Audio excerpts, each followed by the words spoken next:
Morning বন্ধুরা, আশা করছি তোমরা সবাই খুব ভালো আছো। আমরাও খুব ভালো আছি, কিন্তু আমাদের পুচকি ভালো নেই। তো পুচকি শরীরটা ভীষণ খারাপ ছিল। তো আগের দিনের ব্লগ থেকে স্টার্ট করছি আজকের ব্লগটা।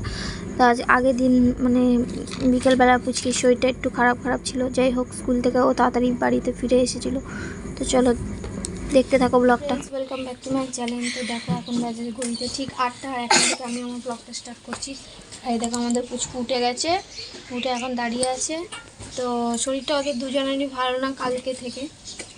তো যাই হোক, চলো ব্রেকফাস্টটা রেডি করি। দেখতে থাকো আর সঙ্গে থাকো তোমরা।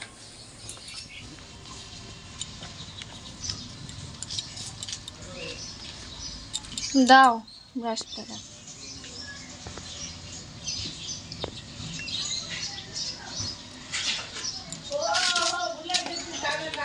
আর দেখো বন্ধুরা, এখানটায় আমি সকালবেলা পাউরুটিটা সেঁকে নিচ্ছি। আমি কিন্তু ব্রেকফাস্টে পুচকিদের পাউরুটি দিই না, কিন্তু ঘরে পুচকি বলছে যে অনেক দিনই পাউরুটি ডিম টোস্ট খায়নি, তো ডিম টোস্ট খাবে। ওর ভালো লাগছিল না, মুখে কিছু খাবার রুচি ছিল না, সেজন্য আমি ওকে ডিম টোস্টটা বানিয়ে দিচ্ছি। তো একদমই পেঁয়াজ টেয়াজ কিছুই দিইনি, সামান্য একটু মরিচের গুঁড়ো আর নুন দিয়ে। এখানটা দেখতে পাচ্ছ না, গোলমরিচটা একটু বেশি পড়ে গেছিলো পরিমাণটা, মানে প্যাকেট থেকে মানে হুট করে পড়ে গেছিলো। যাই হোক, চলো আমি এখন ডিম টোস্টটা বানিয়ে ফেলি, তারপরে আমি পুচকিকে টিফিনে খেতে দিয়ে দেবো ডিম টোস্ট।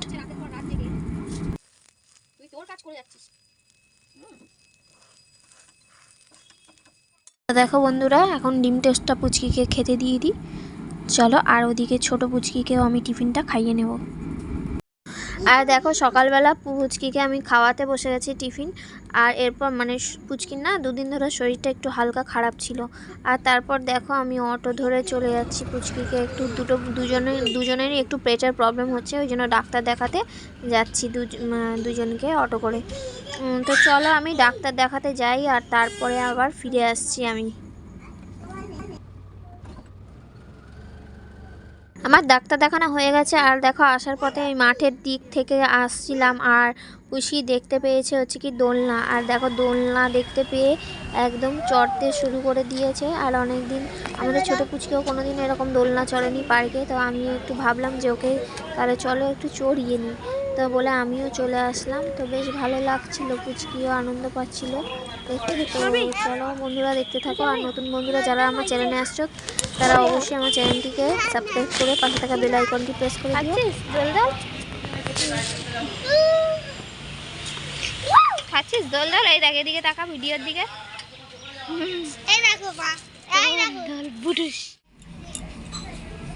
আর এই দেখো আমাদের ছোট পুচকির তো শরীর ভীষণ খারাপ। আর এই ওখানে সবজি কেটে নিচ্ছি, কারণ ওকে শুক্তো একটু করে দেবো কোনো রকমে। তো চলো। আর আমি দেখো বেগুন পোড়া দিয়েছিলাম, আর এখন বেগুন পোড়াটাকে আমি খোসাগুলোকে ছাড়িয়ে আর ভালো করে মেখে নিচ্ছি। বেগুন পোড়া মানে খেতে ভালোই লাগে ঠান্ডার দিনে, কিন্তু এখন তো হালকা হালকা গরম পড়ে গেছে। যাই হোক, ঘরে অনেক দিন আনা রাখা ছিল, তো কি ভাবলাম যে চলে তাহলে একটু বেগুন পোড়া করে নিই। আর এখানটা দেখো পেঁয়াজ আর ধনেপাতা আর লঙ্কা দিয়ে আমি এখন ভালো করে বেগুনটা মেখে নেব। তো ধনেপাতাগুলো অনেকটাই বেশি পড়ে গেছিলো, মানে একটু ছিল। আমি ভাবলাম যে পুরোটাই দিয়ে আবার থেকে গেলে নষ্ট হবে, তার থেকে এর মাখার মধ্যে দিয়ে খেতেও টেস্ট লাগবে। আর আমাদের কার কার খেতে ভালো লাগে সেটাও কিন্তু কমেন্টে জানিও। তো আমাদের খেতে ভালো লাগে, আমার খেতে ভালো লাগে, তবে খুব বেশি ভালো লাগে না, মোটামুটি খেতে ভালো লাগে। তো এখন এটা আমি মেখে নিই। আর আজকে আমি কি রান্না করেছি সেটাও একটু বন্ধুরা তোমাদের সাথে আজকে শেয়ার করে নিই। আর পুরনো বন্ধুরা, তোমাদেরকে তো জানানো হয়নি, যারা আমার এই ভিডিওটা দেখছো তাদেরকে অনেক অনেক ভালোবাসা। তো এইভাবে আমার পাশে থাকো, সাপোর্ট করতে থাকো, আর আমিও তোমাদের পাশে আছি। আর ভিডিওটা যদি ভালো লেগে থাকে একটা লাইক কমেন্ট করে দিও। আর এখানে দেখো দুই পুচকিদের জন্য আমি শুক্তো বানিয়ে নিচ্ছি। তো কিন্তু শুধু উচ্ছে দিচ্ছি না, আর এই শুক্তোটা খেলে মানে বড়রাও খেলে কিন্তু শরীরের পক্ষে খুবই ভালো। কাঁচকলা, গাজর, তারপরে আলু, আরও পেঁপে, আরও সব দিয়ে আমি এটা বানিয়েছি। আর দেখো পুচকির জন্য আমি এখন ভাতটাকে মেখে আমি এখন শুক্তোটা দিয়ে মেখে নিচ্ছি। আর দেখো আজকের মেনু তোমাদের সাথে তো শেয়ার করেছি অল্প অল্প, তো এখন ফাইনালি দেখিয়ে দিই।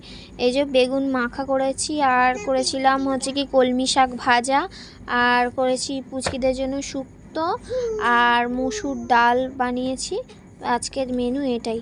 তো এরপর দেখো আমি জামা কাপড় কাচতে চলে এসেছি করে, আর কাছাকাছি পুরো হয়ে গেছে।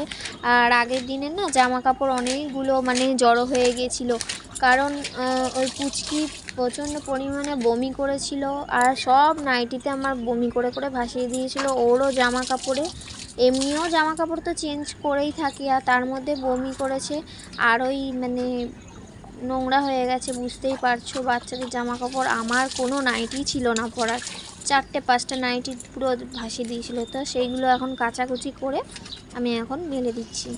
আর বাইরে মানে দেরি হয়ে গেছিলো, বাইরে আর মেলিনি। আবার বাইরে মেললে দেরি হয়ে যায়, মানে তুলতে না দেরি হয়ে যায়, সন্ধ্যা হয়ে যায়, বাচ্চার জামা কাপড় বাইরে থাকে। ওই জন্য আমাদের এইখানটাই দিয়ে দিতে, দুদিন ধরে শোকা, কোনো অসুবিধা নেই, বৃষ্টি মানে জল পড়ার কোনো ব্যাপার নেই।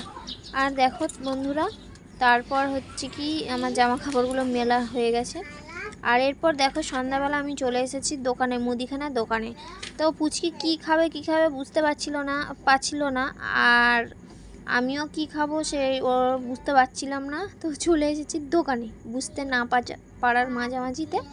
তো এখন নিয়ে নিচ্ছি কটা জিনিস। আর সবথেকে বড় জিনিস হচ্ছে পুচকি অনেক দিন ধরেই বায়না করছিল বেলুনের জন্য।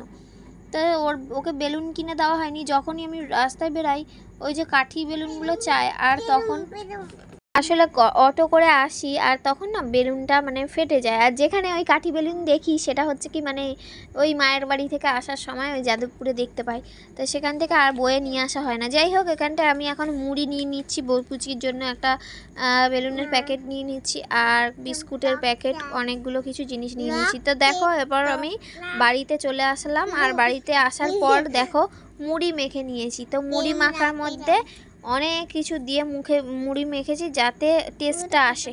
আর মুড়িটা কিন্তু আমি খাবো আর বড় পুচকিকে দেবো, আর ছোটোকে ওর জন্য একটু মানে ওর তো কিছুই খেতে চাইছে না, তো ওর জন্য একটু গুড ডে বিস্কুট এনেছিলাম। তো মমস ম্যাজিক যে বিস্কিটটা হয়, তো সেটাই ও আর কি খাচ্ছে। আমি বলছি খাও, যে খেতে টেস্ট লাগবে, তো সেইটাই খাচ্ছে। আর আমি এদিকে মুড়িটা ভালো করে একটু তখন মাখা হয়নি, তো সেটা একটু মাখছি। সন্ধ্যাবেলা খেতে কিন্তু ভীষণ ভালো লাগে এরকম মুড়ি দিয়ে। তো যত সম্ভব আমার খাওয়া হয় না, কারণ মাখি যখন বেশি পড়ে যায়, আর ওই খেলে রাতে ভাত খেতে পারি না, এটাই অসুবিধা। আর তারপরে দেখো কত ওষুধ দিয়েছে, তোমাদের সাথে শেয়ার করা হয়নি। এদিকে ওআরএস, গ্যাসের ওষুধ, কত কিছু আমি নিয়ে বসেছি। আর দেখো পুচকি না শরীরটা না ভীষণ খারাপ করছিল রাতের দিকে, আর মানে কান্না করছে, আর সমানে বমি আর পটি করে যাচ্ছিল হঠাৎ করে, মানে আর থামছিল না। ওষুধ দেওয়ার পরে কিন্তু থামছিল না। আর তারপরে দেখো আমরা বেরিয়ে পড়েছি ওকে, যে আর ফেলে রাখিনি, কারণ রাতে এমার্জেন্সি কি হয় না হয় বুঝতে পারছি না, যেহেতু ওর ভীষণ শরীরটা খারাপ করে নিয়েছে। আর দেখো হসপিটালে নিয়ে ওকে চলে যাচ্ছি। আর দেখো ফাইনালি আমরা এই রাস্তার মধ্যে আছি। তো ওকে ও যেই হসপিটালে হয়েছিল চিত্তরঞ্জন সেবা সদন, তো সেখানটায় নিয়ে যাচ্ছি আজকে, মানে যেখানটায় বাচ্চাদের যে চিলড্রেনটা থাকে সেখানটায় নিয়ে যাচ্ছি। ওখানটা শুধুই মাতৃমা বলে একটা হয়েছে আলাদাভাবে, তো সেটা শুধু বাচ্চাদেরকে আর কি ট্রিটমেন্ট করা হয়, দেখা হয়। তো দেখো প্রচুর বাচ্চা ওখানটায় ছিল, প্রচুর বাচ্চাকে নিয়ে এসেছি। আর এখন এই অসুখটা মানে সবার ঘরে ঘরে আর কি জ্বর, আর হসপিটালে প্রত্যেকটা বাচ্চার এখন জ্বর আর পটি আর বমি। আর দেখো আমরা এমার্জেন্সি রুমে মানে যাচ্ছি ডাক্তারকে দেখাতে। আর এখানে ডাক্তারের সাথে কথা বললাম যে কি হয়েছে না হয়েছে জানানোর জন্য।